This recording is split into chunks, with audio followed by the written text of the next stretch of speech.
Well, hello there. This is Diamond from Diamond Shine Soap. Guys, I'm excited to see you today.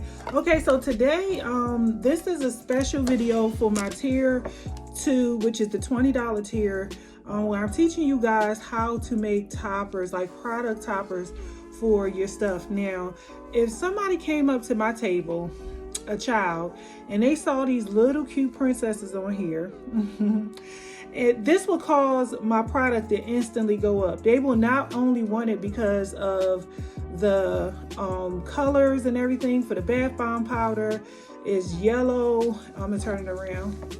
Pink, yellow, and orange. They will want it because they saw this cute little topper. And then how about another one? Let me show you guys another one. Okay, so this one is named Boy Story, but as you can see, you got Woody, you got Buzz Lightyear. Instantly, this will cause your product to go up.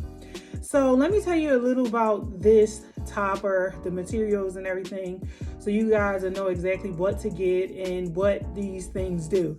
Now, I just made this topper probably about, I would say about 20 minutes ago. So it's like hardening up, but as you can see, I could touch it and it's not moving.